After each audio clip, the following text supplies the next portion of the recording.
Hello, good morning the students of class third. Welcome to our YouTube channel. ये आपकी EVS की book है जिसके हमने 4 चैप्टर्स पहले ही फिनिश कर लिए थे। तो चलिए आज हम 5th चैप्टर स्टार्ट करते हैं। 5th चैप्टर है आपका हाउसिंग एंड क्लोथिंग के ऊपर, यानी कि घर और अपने जो वस्त्र होते हैं उनके बारे में बताया गया है। इसमें आप पढ़ेंगे हाउसेस के टाइप्स के बारे में, गुड हाउस के फीचर्स के बारे में, जो भी हाउस को बनाने के लिए मटेरियल यूज़ किया जाता है उसके बारे में, और डिफरेंट टाइप्स के जो क्लोथ्स होते हैं उनके बारे में।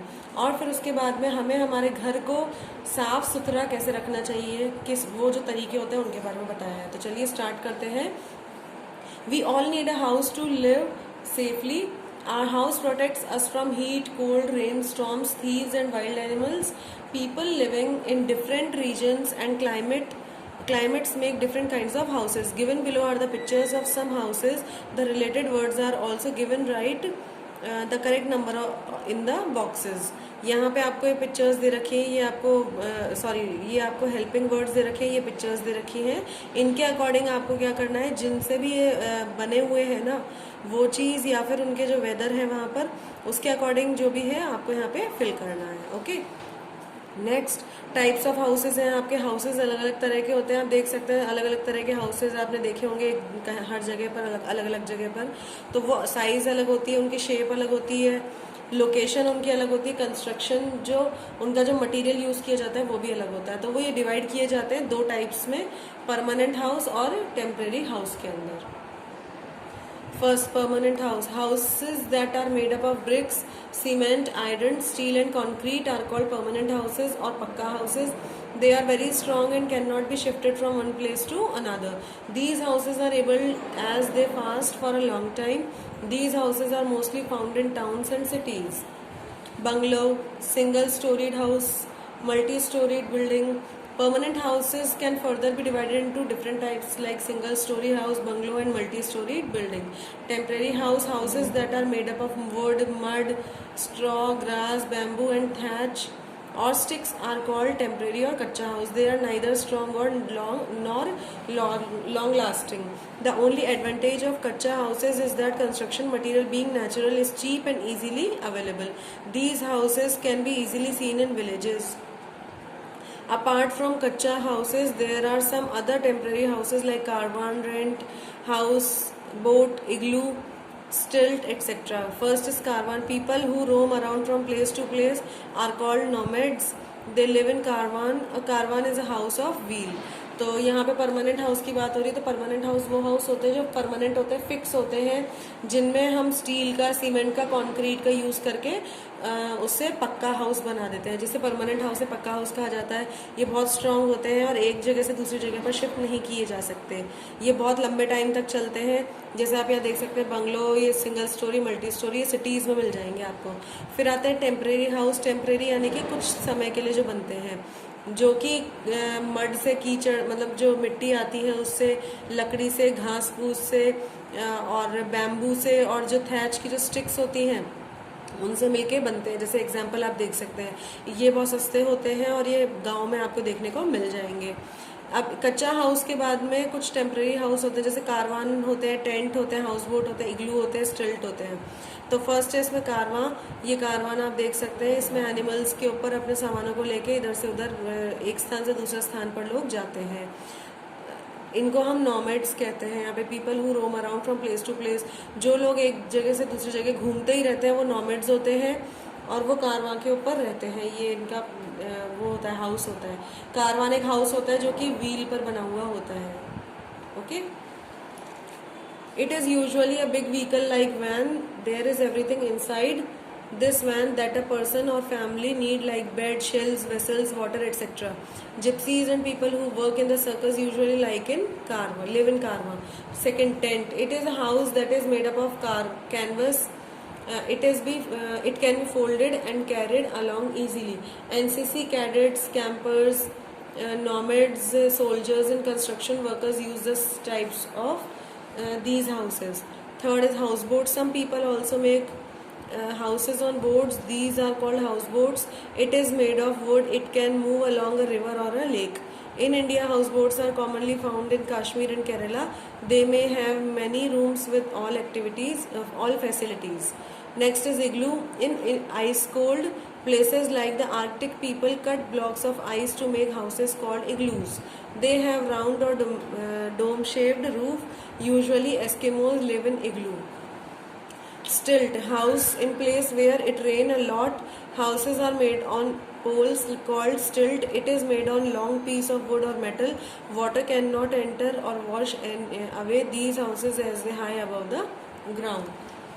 तो यहाँ हम कारवान की बात कर रहे थे, एक वैन की तरह होती है ये, और इसके अंदर बेड होते हैं, शेल्स होती है, वेसल्स होती है, वाटर होता है, वाटर की पूरी फैसिलिटी होती है. जो कि सर्कस में वर्क करते हैं लोग, वो यूजुअली इन कारवान्स का यूज़ करते हैं. नेक्स्ट है आपका टेंट. टेंट आपका कैनवस से मिलकर के बना हुआ होता है. इसे हम फोल्ड कर सकते हैं. जैसे कि आपने देखा होगा, एनसीसी वाले हो गए, कैंपर्स हो गए, या नॉर्मल सोल्जर्स हो गए, सोल्जर्स जितने भी होते हैं वो भी टेंट का यूज़ करते हैं. हाउस बोट होते हैं जो लकड़ी से बनती है और जिसको कि हम वाटर में चलाते हैं. वो हाउस जो कि बोट की तरह होता है उसे हम हाउस बोट कहते हैं. ये रिवर और लेक के अंदर मतलब यूज़ किया जाता है. ये कश्मीर और केरला के अंदर यूज़ होता है मतलब ज़्यादातर, और इसमें रूम्स की सारी फैसिलिटी होती है, सारी कंप्लीट फैसिलिटी दी जाती है. इग्लू है. इग्लू आइस कोल्ड प्लेसेस के ऊपर होता है. जैसे आर्कटिक पीपल हो गए तो वो क्या करते हैं कि ब्लॉक्स को कट करके इग्लूज बना देते हैं. वो डोम शेप के होते हैं रूफ इनके, और ये एस्किमोज रहते हैं इनके अंदर. फिर है स्टिल्ट. यहाँ सबकी पिक्चर्स आप देख सकते हैं. स्टिल्ट हाउस जो होते हैं जहाँ भी बारिश ज़्यादा होती है वहाँ पर पोल्स के ऊपर इन्हें बनाया जाता है. इन्हें स्टिल्ट कहते हैं. पोल्स जैसे आप देख सकते हैं, बारिश ज़्यादा हो रही है तो लकड़ी के पोल्स बना दिए और उनके ऊपर घर बनाया हुआ है ताकि पानी इनके अंदर एंटर ना हो सके, और नीचे इनकी जो फ्लोर वो होता है, फ्लोर वो भी जाली जैसा होता है, स्पेस वाला होता है, ताकि उसमें सारा पानी जो भी बारिश का अगर आ रहा है तो वो सारा नीचे गिर जाए और जो घर है वो पानी के ऊपर रह जाए. A good house and clean house. A house may be big or small. It may be a hut or a bungalow. It may be single-storied or multi-storied. A good house should have some essential features. Every room should be airy and well lit. Sunlight keep the room dry and kills the germs that make us sick. We should have proper windows in the house to let the sunlight come in. Doors and windows should have wire netting to keep mosquitoes and flies away.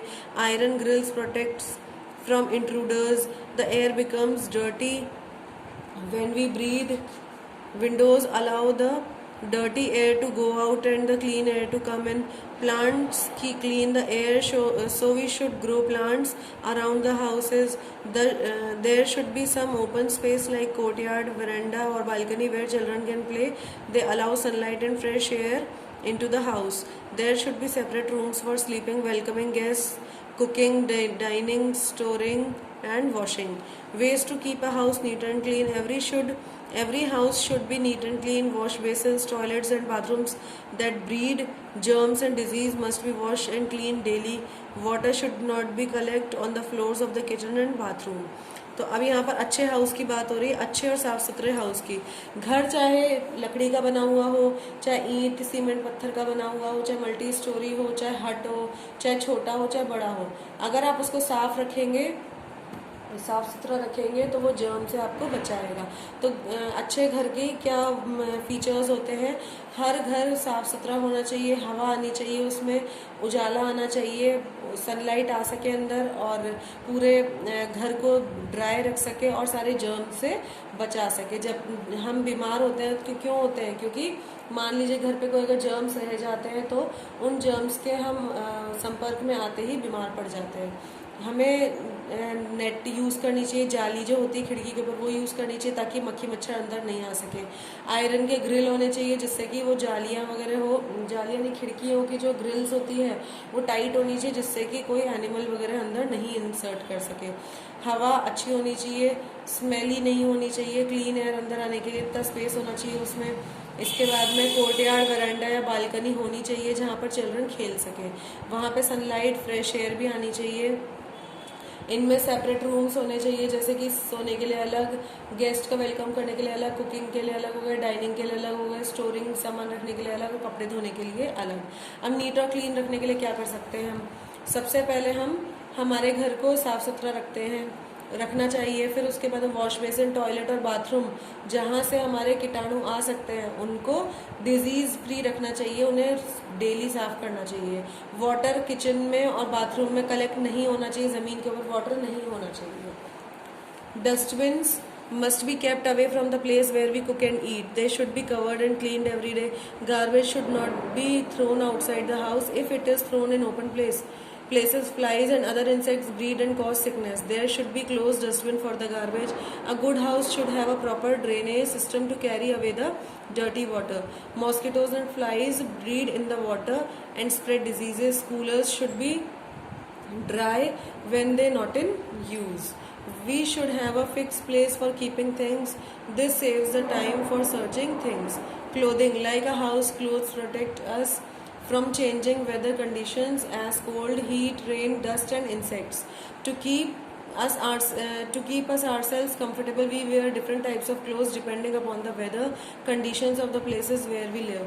We also dress up according to the occasion or the place we go to. For example, we wear our school's uniform when we go to school. We wear loose and comfortable clothes when we are at home or picnic. We wear bright, colorful clothes when we go to the party. Seasonal clothes. We wear our clothes according to the climate condition. Different places of India have different types of climate.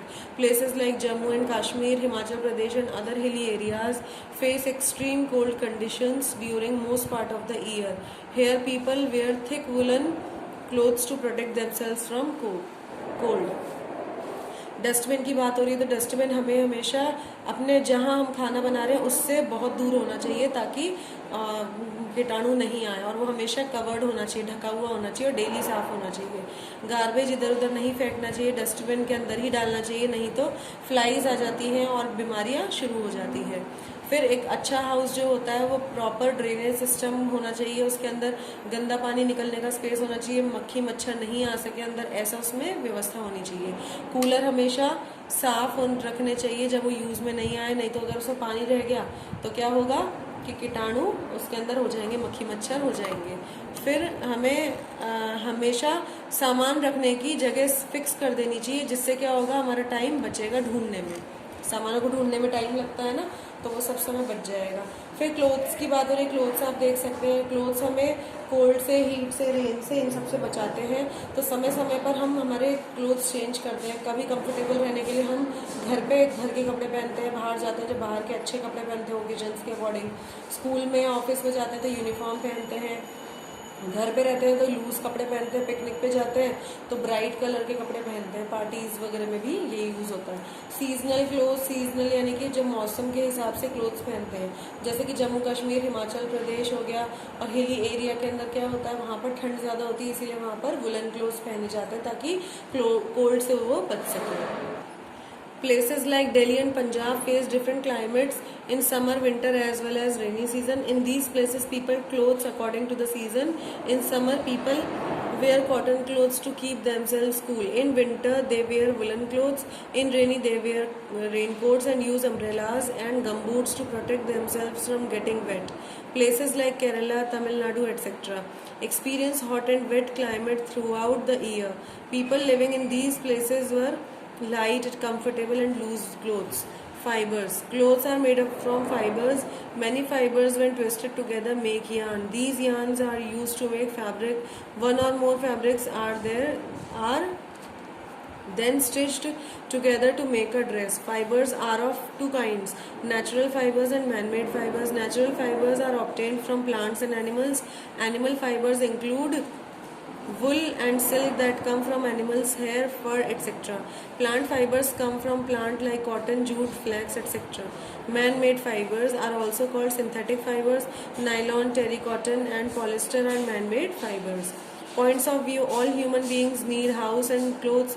Houses are of different in sizes, shapes, location and construction materials. A caravan is a house of wheels. People who works in the circus usually live in caravan.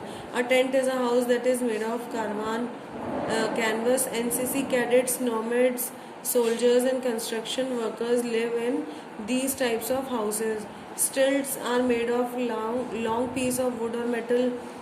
Plants clean the air, so we should grow plants around our houses. Wash basins, toilets and bathrooms that breed germs and diseases must be washed and cleaned daily.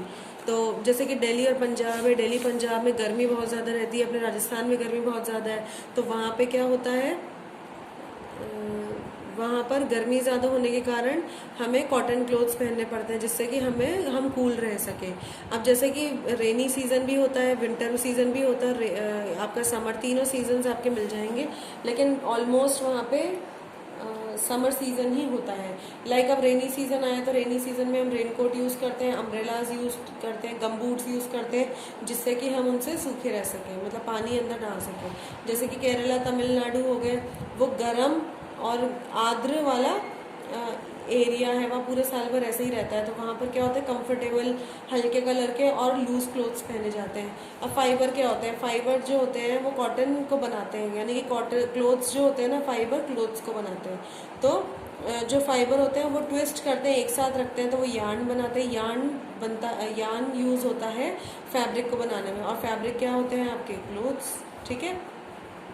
फिर जो fabrics होते हैं उनसे stitch किया जाता है, उन्हें stitch करने के बाद में उनसे ड्रेस बनाई जाती है. तो फाइबर्स दो तरह के होते हैं, एक तो होता है नेचुरल फाइबर, एक होता है मैनमेड फाइबर. नेचुरल फाइबर जो होता है वो प्लांट्स और एनिमल से मिलता है. एनिमल फाइबर में तो क्या आ गया, वुल और सिल्क, और उसके बाद में एनिमल में और आप हेयर और फर को यूज़ कर सकते हैं. हेयर से मिलकर के बनते हैं और फर से मिलकर बनते हैं. प्लांट फाइबर में क्या आ गया, कॉटन आ गई, जूट आ गई, फ्लैक्स आ गई. मैनमेड फाइबर होते हैं synthetic fibre, nylon, terry cotton, और ये सारे इनके एग्जाम्पल हैं. तो आपका चैप्टर फिनिश होता है, ये है पूरे चैप्टर की समरी है, तो ये आप रीड कर लीजिएगा और आपके इसके क्वेश्चन आंसर्स एक बार आप सॉल्व करके देखिए. अगर आपको नहीं आते हैं तो फिर हम इनके क्वेश्चन आंसर्स आपको भेजेंगे. Okay, bye bye everyone, take care.